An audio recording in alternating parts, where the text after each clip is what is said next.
Fleet Commander Zarkarath stood in the war chamber of the Endless Judgment. His forearms folded behind his back as he watched the star maps glow before him. The chamber was dark except for the blue light that came from the holographic display. Around the table, his best officers waited in silence. They were the finest military minds of the Keltheran Empire, warriors who had conquered 17 star systems.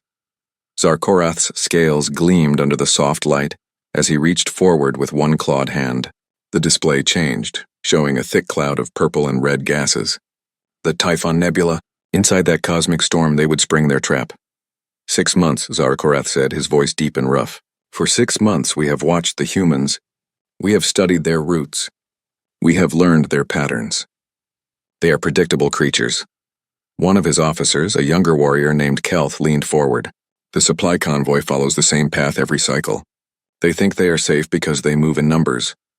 Zarkarath made a sound that passed for laughter among his people. Safe, the humans believe in safety. They are children playing at war. They have no idea what true battle means. The display zoomed in on a specific route through the nebula. A thin line of light showed where human ships would travel.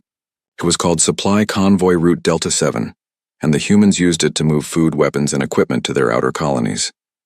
The nebula is perfect, another officer said. Her name was Veshitar, and she commanded the stealth divisions. The radiation is thick. Their sensors will be blind. They will not see us until our weapons are already firing. Zarkarath nodded slowly. He had planned this ambush himself, spending long nights studying every detail. The Typhon Nebula was a maze of gas clouds and magnetic storms. Human technology was not good enough to see through it. The Keltherans had better sensors, but even they would be limited. That was fine. They did not need to see far. They only needed to hide and wait. How many ships do we have? Zarkarath asked, though he already knew the answer.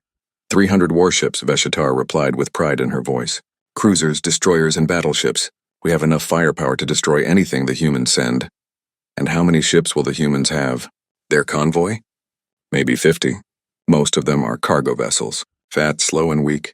They might have 10 warships as guards. Nothing more. The war chamber filled with the sounds of Keltheran approval. It was a clicking noise they made deep in their throats. Victory was certain. The humans would not stand a chance. Zarkarath touched the display again. The view changed to show a human ship. It was blocky and simple.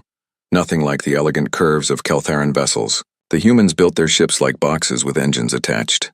There was no art to them, no beauty. These are the humans, Zarkarath said. They are new to the galaxy. They have only been traveling the stars for 100 of their years. We have been a spacefaring people for 3,000 years. They are infants. They do not understand war as we do. When do we strike? Kelth asked eagerly. 3 weeks from now, the convoy will enter the nebula. We will position our fleet throughout the cloud, hidden in the interference. When they reach the center, when they are far from any help, we will attack from all sides. They will have nowhere to run. The officers clicked their approval again. It was a good plan. No, it was a perfect plan. What if they detect us somehow? One officer asked quietly. It was a reasonable question, though it felt almost foolish to ask. Zarkarath turned to face him. How? Their sensors cannot pierce the nebula. Their technology is weak. We have been watching them for months, and they have shown no sign that they know we exist. They are blind, deaf, and stupid. This will not be a battle. It will be a slaughter. Far away, in another part of space, Captain Sarah Chen sat in the command chair of the UESF Indomitable. The bridge was quiet. Her crew worked at their stations, checking systems and running diagnostics. Everything appeared normal. Status report, Chen said calmly. Her first officer, Lieutenant Commander Park, looked up from his console. All systems green, Captain. The convoy is forming up. We should be ready to depart within the hour. Good. Maintain standard protocols. I want this to look like any other supply run. Yes, ma'am. Chen looked at the main screen.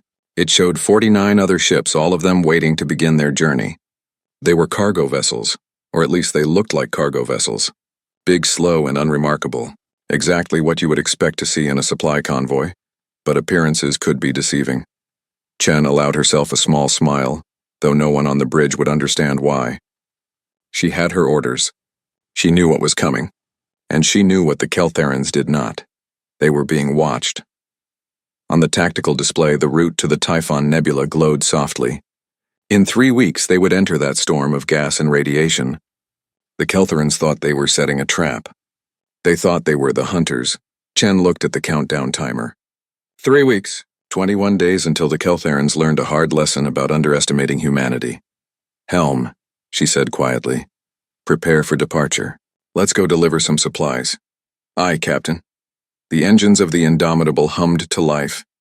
Around her, the convoy began to move. 50 ships heading toward the Typhon Nebula, heading toward what the Keltharans believed would be their greatest victory. Chen thought about the Keltharan fleet commander, sitting in his war room, feeling proud of his clever plan. She almost felt sorry for him. Almost.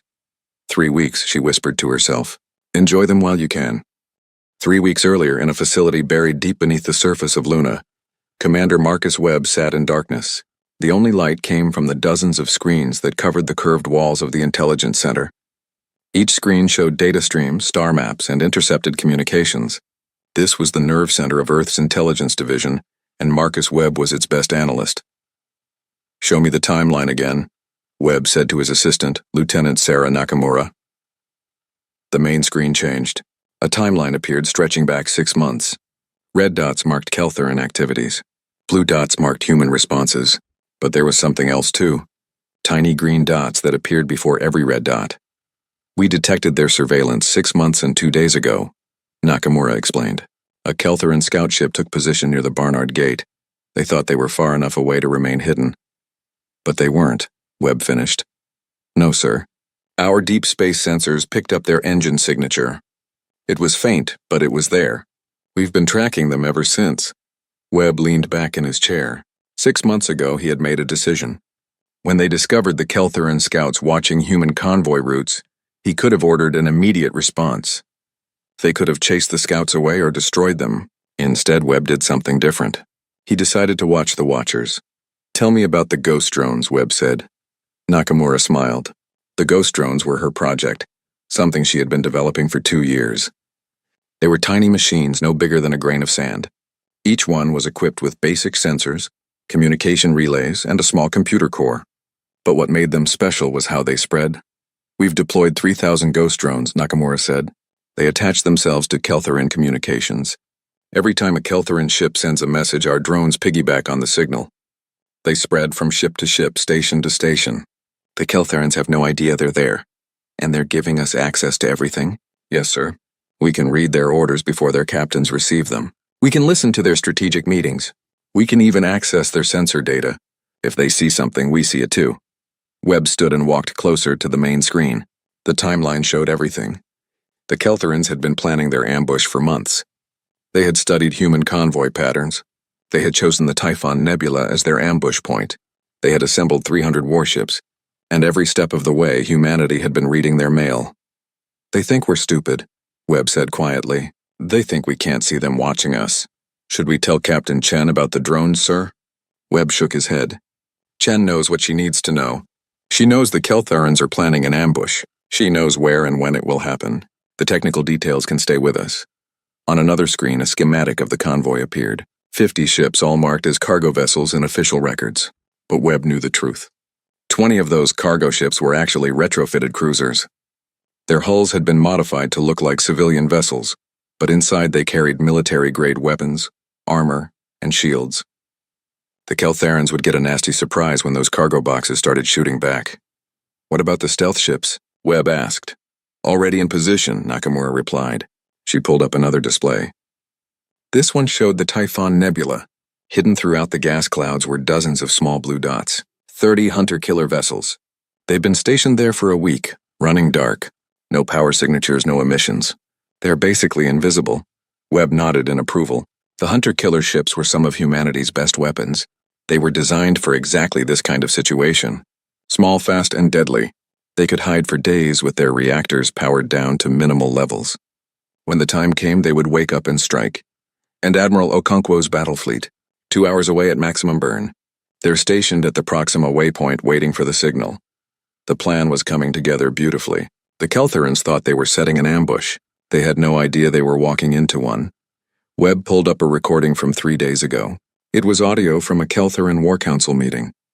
The ghost drones had captured every word. The voice of Fleet Commander Zar Korath filled the room. For 6 months we have watched the humans. We have studied their routes. We have learned their patterns. They are predictable creatures. Webb listened to the whole meeting. He heard the Keltharan officers boast about their superior technology. He heard them laugh at human ship designs. He heard them celebrate a victory that hadn't happened yet. They really believe it, Nakamura said quietly. They actually think we don't know they're there. That's because we let them believe it, Webb replied. We've been very careful. Every convoy has followed the exact same route. Every supply run has used the same timing. We've given them no reason to think we suspect anything. As far as they know, we're just going about our business. But why? Why let them think they're in control? Webb turned to face his assistant. Because information is more valuable than action. If we had chased away their scouts 6 months ago, they would have known we could detect them. They would have become more careful. They would have changed their methods. Instead, we let them watch. We let them gather intelligence. We let them build their plan. And the entire time we were watching them do it. It's risky, though, Nakamura said. If something goes wrong, nothing will go wrong, Webb interrupted. We know everything. We know where every Keltharan ship will be positioned. We know their attack formations. We know their communication codes. We've even programmed overrides into their targeting systems. When the battle starts, half their weapons won't work properly. Their shields will flicker. Their sensors will give false readings. The ghost drones can do all that. They've had 6 months to burrow deep into Keltharan computer systems. At this point, we control more of their network than they do. They just don't know it yet. Webb pulled up one more display. It showed the supply convoy, moving through space toward the nebula. The ships looked ordinary. They flew in standard formation. Everything about them screamed easy target. But Webb knew what was really happening. Inside those ships, human Marines were checking their weapons. Engineers were running final diagnostics on hidden weapon systems. Pilots were reviewing attack patterns. And in the nebula itself, 30 hunter-killer ships waited in absolute silence. How long until contact? Webb asked. The convoy enters the nebula in 3 weeks. Based on Keltharan planning documents we intercepted. They'll attack when we reach the center. That gives them maximum distance from any potential reinforcements. Or at least that's what they think. Webb smiled. Admiral Okonkwo's fleet wasn't where the Keltharans expected.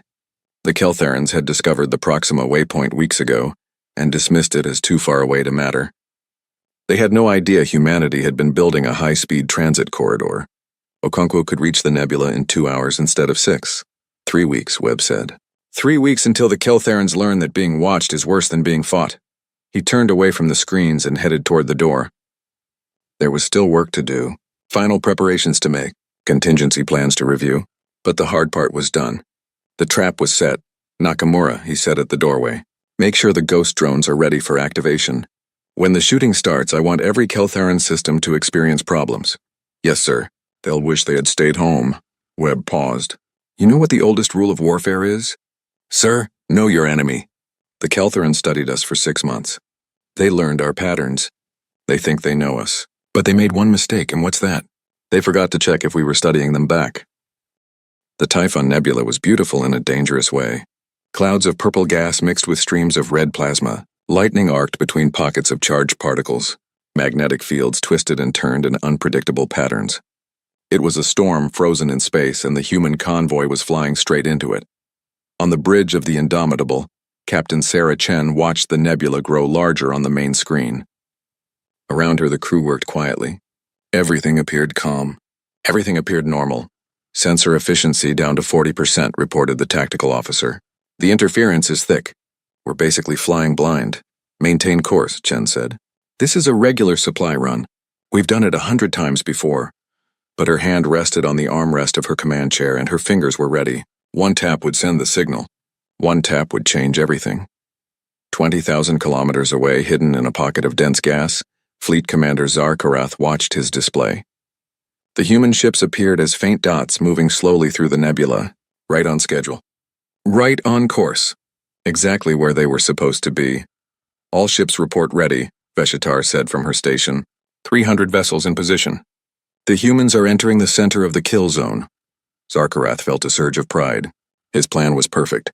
The humans had no idea what was waiting for them. In moments they would be surrounded, outgunned, destroyed. Power up weapons, he commanded. Prepare to attack. Throughout the nebula, 300 Keltharan warships came alive. Reactors increased power. Shields activated. Weapons charged. The humans would see them now, but it was too late. The prey was in the trap. On the Indomitable, alarms began to sound. The tactical officer's voice became urgent. "Captain, multiple contacts. Ships powering up all around us." Keltaran signatures. "Dozens of them. No, hundreds." The other ships in the convoy reacted exactly as they should. They broke formation. They scattered. They looked panicked. It was a perfect impression of a supply convoy that had just realized it was about to die. Chen counted silently. 3, 2, 1.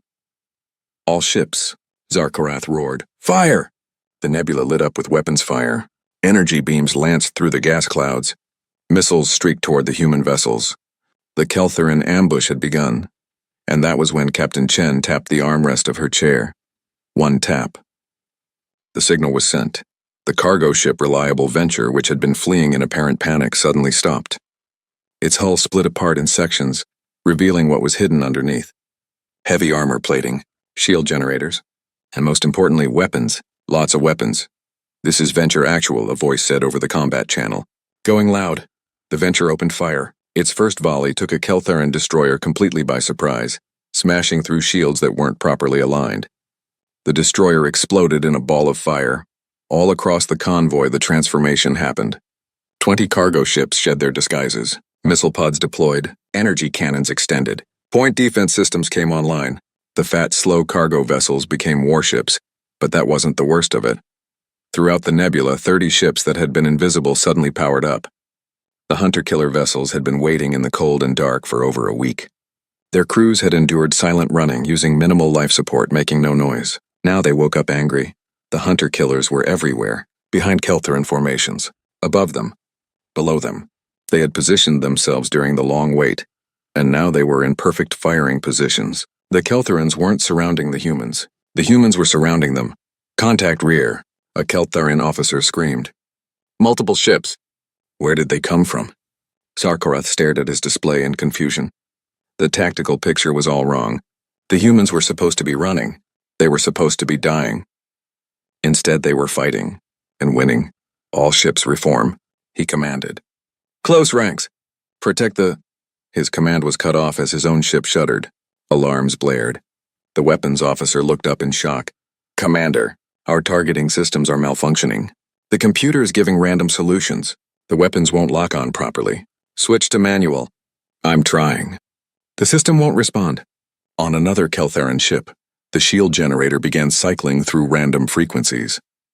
The shields flickered, weakened, strengthened, then failed completely. An engineer stared at his console in disbelief. "This is impossible. It's like something is inside our systems, changing the code." That was exactly what was happening. The ghost drones had waited patiently for months. They had spread through the Keltharan network like a silent disease. Now, on Webb's command from Luna, they activated 3,000 tiny saboteurs, each one causing small problems. But 3,000 small problems added up to chaos. Keltharan weapons missed their targets. Shields dropped at critical moments. Communications filled with static. Sensors gave false readings. Ship after ship found itself crippled by invisible enemies inside their own computers. Zarkarath tried to understand what was happening. His perfect plan was falling apart. But how? How could the humans have known? "Get me a clear channel," he shouted. "I need to coordinate the fleet." "Sir, communications are down. Some kind of interference. I can't—" An explosion rocked the Endless Judgment. A human missile had found its mark. The bridge lights flickered. Smoke filled the air.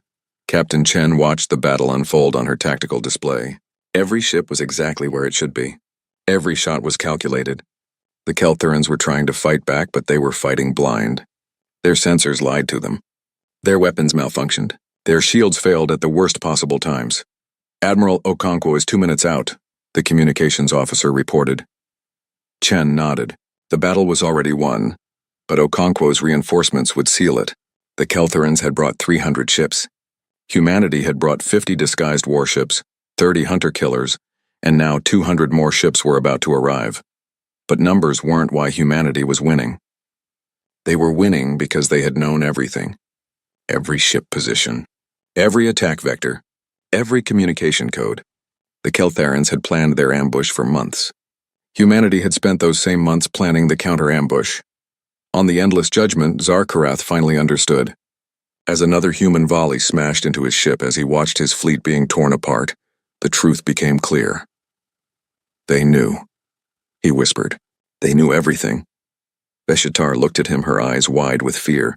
How? We were watching them, Zarkarath said slowly. But they were watching us. The entire time. We thought we were the hunters. But we were the prey. The main display showed Admiral Okonkwo's battle fleet dropping out of faster-than-light travel. 200 fresh ships, shields up, weapons ready. The Keltherans had already taken heavy losses. Now they faced an entire battle fleet. It wasn't an ambush anymore. It was a slaughter, and the Keltherans were on the wrong side of it. Zarkarath looked at the tactical display one last time. His perfect plan. His certain victory. All of it was burning in the Typhon Nebula. Commander, Veshitar said quietly, what are your orders? Zarkarath had been a warrior his entire life. He had won battles across 17 star systems. He had never surrendered. He had never run from a fight. But he had never faced an enemy that knew every move before he made it. He had never fought against someone who had been watching him the entire time. We have two choices, he said. Fight until we are destroyed or surrender. Surrender? Veshitar could barely say the word. The Keltheran Empire does not surrender. The Keltheran Empire just learned a lesson, Zarkarath replied. Never underestimate your enemy, and never assume you're the only one watching. He reached for the communications panel. It took 3 tries before he could get a signal through the interference. When he finally connected to the human fleet, Captain Chen's face appeared on the screen. This is Fleet Commander Zarkarath, he said, and each word felt like swallowing glass. I wish to discuss terms. Chen looked at him with calm, steady eyes. Stand by for Admiral Okonkwo. The screen changed. A new face appeared. Admiral Victoria Okonkwo was younger than Zarkarath expected, but her eyes were old. They were the eyes of someone who had seen war and understood it. Commander, Okonkwo said, you have 5 minutes to power down your weapons and lower your shields. If you comply, you will be treated according to interstellar law. If you do not comply, my fleet will finish what we started. Choose now. Zarkarath looked around his damaged bridge, at his wounded crew, at his dying ship. He thought about his pride, his honor, his empire. Then he thought about the 3,000 warriors who would die if he chose pride over sense. We will comply, he said. The battle was over in 27 minutes. 27 minutes from the first shot to Zarkarath's surrender. The Keltheran fleet that had assembled to crush humanity now floated in the Typhon Nebula like broken toys. Some ships burned. Others drifted with their power cores shut down. A few had been destroyed completely. Aboard the Indomitable, Captain Chen walked through the corridors. Her crew worked quickly to secure the ship and check for damage. They had taken a few hits, but nothing serious. The Keltherans had barely touched them. It was hard to hit what you couldn't see clearly, and the ghost drones had made sure Keltheran sensors saw ghosts instead of targets. Status report, Chen said to Commander Park as she returned to the bridge. 3 ships damaged, none destroyed. Casualties are light. Medical teams are handling them now. The Keltherans have powered down across the board. Admiral Okonkwo is organizing boarding parties to secure their command vessels. And our disguised cruisers? All performing within normal parameters. The retrofits held up perfectly. The Keltherans never knew what hit them. Chen sat in her command chair and allowed herself a moment of relief. The plan had worked. Better than worked, actually. It had been a complete success. But the job wasn't done yet.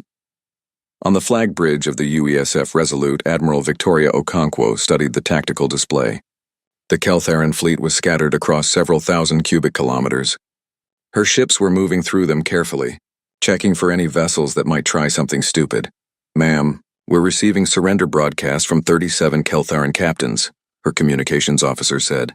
Fleet Commander Zarkarath has ordered them to comply with our instructions. Good. I want Marine detachments on every command vessel. Priority 1 is to secure their computer cores. I want to know what other plans they might have been making. Yes, ma'am. Okonkwo had been in the Navy for 30 years. She had fought pirates, rebels, and various other threats. But this was different. This was the first time humanity had faced a major galactic power in open warfare. The Keltheran Empire was old, powerful, and until today confident. The fact that humanity had won so decisively would send a message across the galaxy. Earth was not easy prey. Not anymore. Get me Fleet Commander Zarkarath, Okonkwo said. I want to speak with him personally.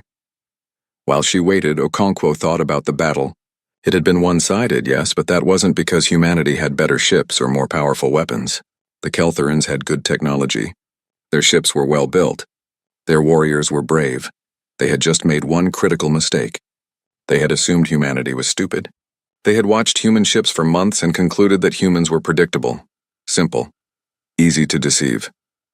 But while they were watching, humanity was watching them, and humanity had been doing it better. The screen flickered to life. Zarkarath's face appeared. His scales were dulled with ash and stress. One of his arms was bandaged. His ship had taken heavy damage before he surrendered. "Admiral," he said stiffly. "Commander," Okonkwo replied. "Thank you for ordering your fleet to stand down. You saved a lot of lives today." Zarkarath's eyes narrowed. "Do not mock me. I'm not mocking you. I'm serious. You could have fought to the last ship. Some commanders would have.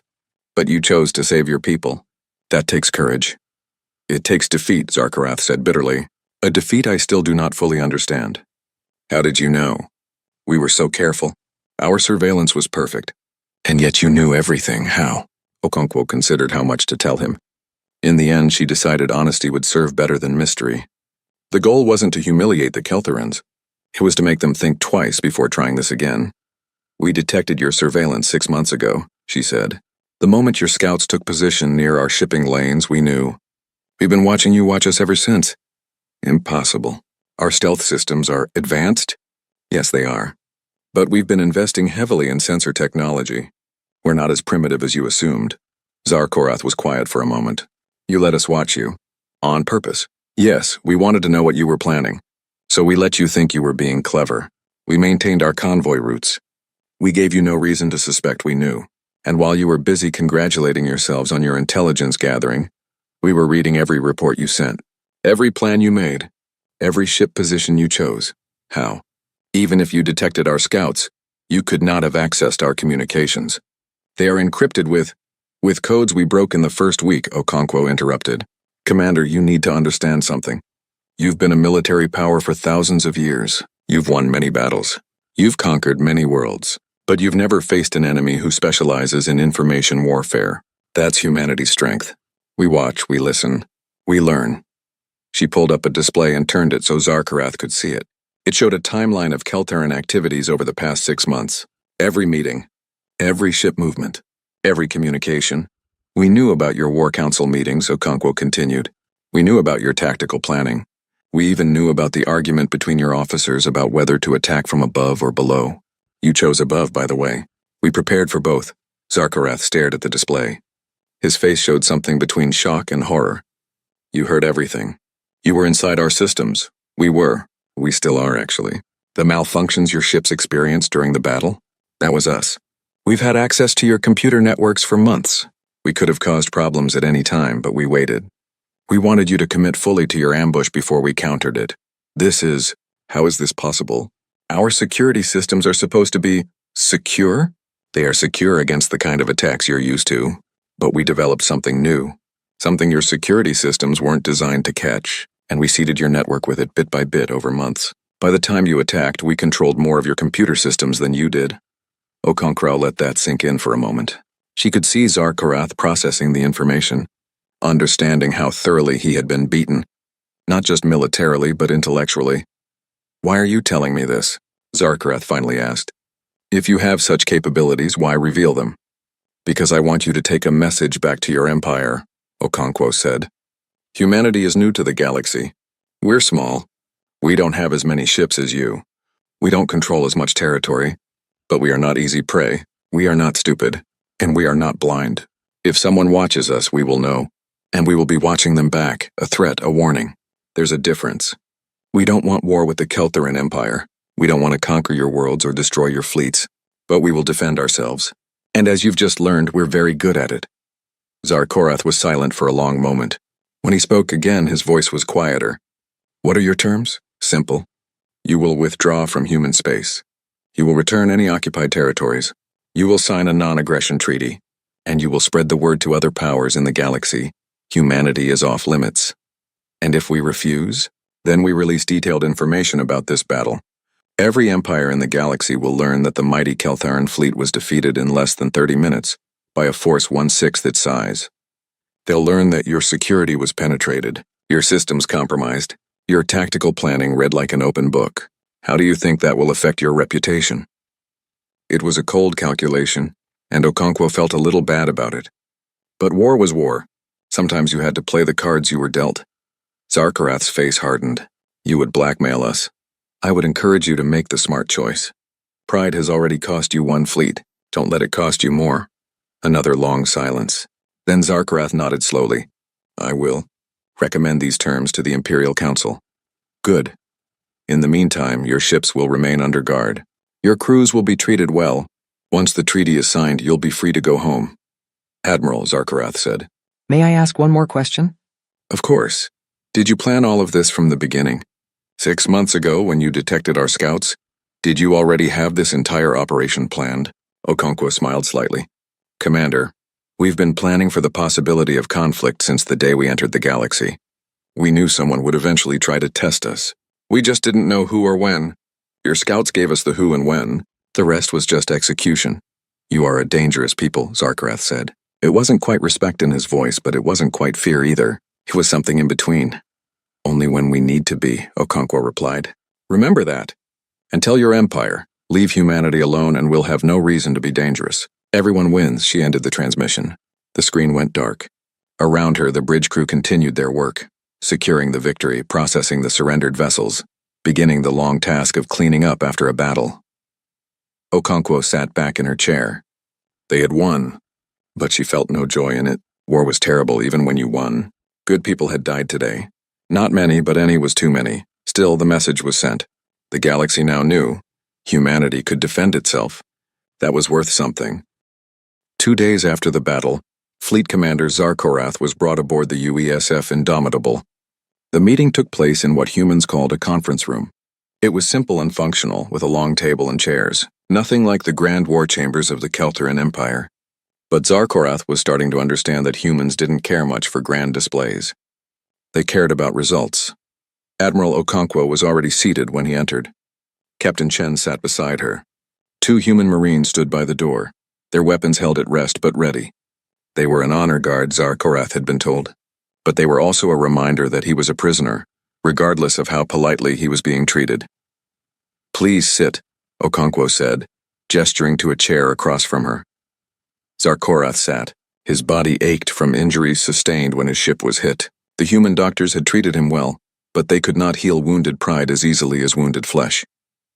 I've spoken with the Imperial Council, Zarkarath said without preamble. They have agreed to your terms. All of them. They will withdraw from human space. They will return occupied territories. And they will sign your non-aggression treaty. I'm glad to hear it, Okonkwo said. I'll have our diplomatic team prepare the formal documents. Within a week, your fleet will be free to return home. They are anxious to leave. Being defeated is not a familiar feeling for my people. I understand. But I want you to understand something, Commander. This didn't have to happen. We didn't want this fight. You came to us. You chose to attack. Zarkarath's scales darkened with shame. Yes, we did. We thought you would be easy prey. Because we're new to the galaxy, Captain Chen said. It was the first time she had spoken. Because our ships look simple. Because we don't have the history or the territory of older empires. Yes, Zarkarath admitted. We have encountered many species over the centuries. Most of them were weak when they first entered the galaxy. We assumed you would be the same. Okonkwo leaned forward. Commander, I want to tell you something about humanity. We come from a world that tried to kill us at every turn. Predators, diseases, disasters. We had to adapt or die. And we adapted by becoming the best at one thing. Learning. Learning? Zarkarath repeated, we watch, we study. We take in information and we use it.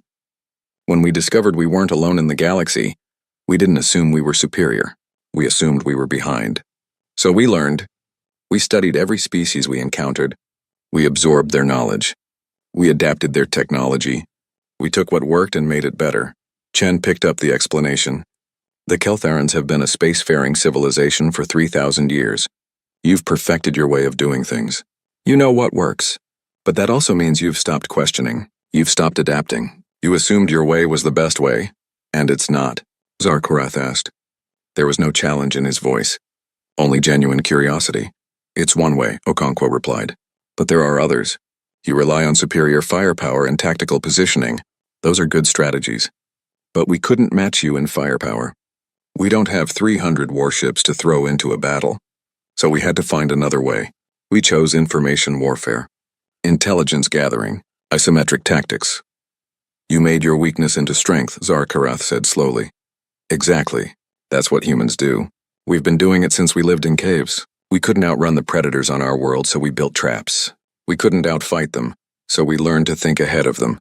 We became the species that plans, that watches, that waits for the right moment. Zarkarath sat back in his chair, his forearms folded across his chest as he considered this. I begin to understand. You are not warriors in the way we are warriors. You are hunters. We're survivors, Chen corrected. And survivors do whatever it takes to survive. There was a long silence. Zarkarath looked at the two human officers. They were so different from Keltharans. Smaller, less physically imposing. Their ships were less elegant. Their weapons less refined. But they had beaten him completely. They had turned his own plan against him. They had been inside his systems, his networks, his very thoughts. How long? He asked suddenly. How long have you been watching us? Not just this operation. I mean the Keltharan Empire as a whole. Okonkwo exchanged a glance with Chen. Then she said, Since the day we detected your first scout ship in our space, that was 8 months ago. 8 months, Zarkarath repeated. And in that time, what have you learned? Everything we needed to know. Your military structure, your supply chains, your political divisions, your economic weaknesses, your technological limitations. We've studied you the way a scientist studies a specimen. Not with malice, just with thoroughness. Zarkarath felt a chill run through him. And you're telling me this because I want you to take this knowledge back to your empire, Okonkwo said. I want you to tell them what happened here. Not just the battle. The entire thing. How we watched you, how we knew everything, how we turned your own plan against you. I want every empire in this galaxy to hear that story. You want us to advertise our defeat? Our humiliation? I want you to advertise our capabilities, Okonkwo corrected. Commander, humanity is small right now. We have 23 colony worlds and maybe 200 warships total. We can't fight everyone. We can't defend against every threat. But if everyone knows what we can do, if everyone understands that attacking humanity means fighting an enemy who already knows every detail of your plan, then maybe they'll think twice before trying. You want to use our defeat as a warning to others, yes. And in return, we're offering you something valuable: peace, trade, knowledge exchange. We don't want to be your enemies. We want to be your neighbors. But we need you to understand that we're not prey. We're not weak. We're just different. Zarkarath was quiet for a long time. Finally, he asked, What did you mean when you said you were inside our systems? These ghost drones Admiral Okonkwo mentioned. What are they? Captain Chen pulled out a small case. She opened it and showed Zarkarath what was inside. It looked like a grain of sand, maybe smaller. This is a ghost drone, Chen said. It's a microscopic computer with sensors, communication relay, and basic AI. We deployed thousands of them. They attach themselves to your communication signals and spread through your network.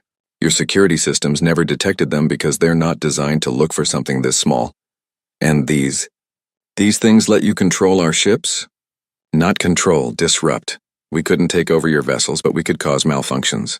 Make your weapons miss. Make your shields flicker. Make your sensors lie to you. It was enough to give us an advantage. Zarkarath stared at the tiny device. It was smaller than his smallest claw. And humanity had used thousands of them to infiltrate his entire fleet. The implications were terrifying. You could have destroyed us, he said quietly. If you can disrupt our systems that completely, you could have just shut down our life support. You could have killed us all without firing a shot. Yes, Okonkwo admitted. We could have. But that's not who we are. We don't kill when we don't have to. We defended ourselves. We stopped your attack. But we didn't slaughter you. That's the other thing I want you to tell your empire. Humanity is dangerous when threatened.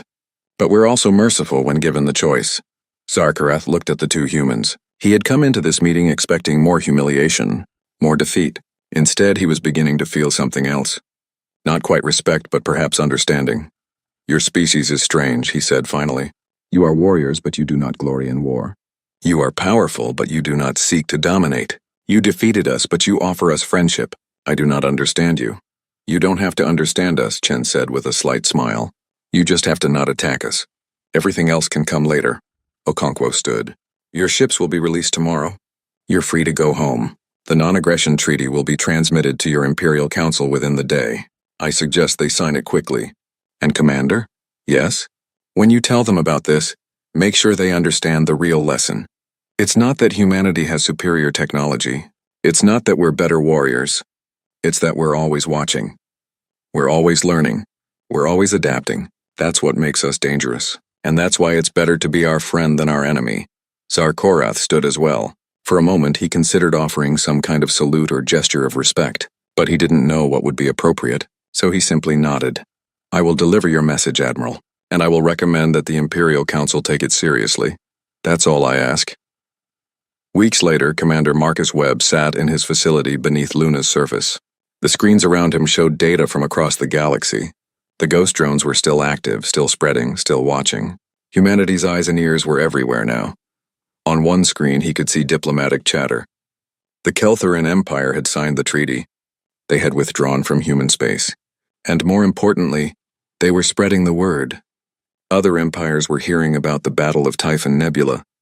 They were hearing about humanity's capabilities. Some were scared. Some were intrigued. But all of them were paying attention. Webb pulled up a visual of Earth from space. It looked peaceful from this distance. Blue and white and beautiful. No one would guess it was the home of a species that had just defeated a major galactic power. But that was fine. Let them underestimate Earth. Let them think humanity was lucky or weak or primitive. Every time someone underestimated humanity, it gave humanity time to watch them, to learn about them.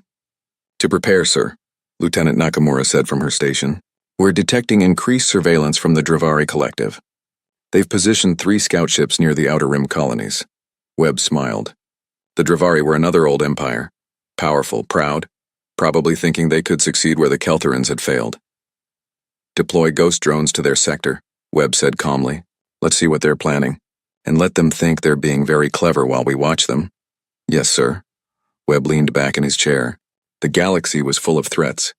Empires that had been conquering worlds when humanity was still discovering fire. Civilizations with technology and power that humans couldn't match.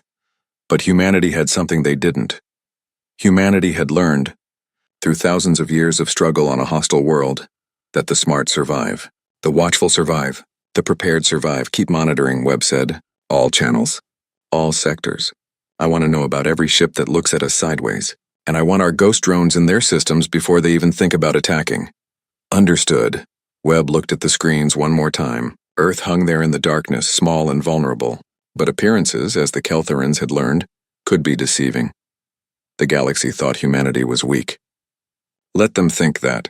By the time they realized humans were watching, it would already be too late.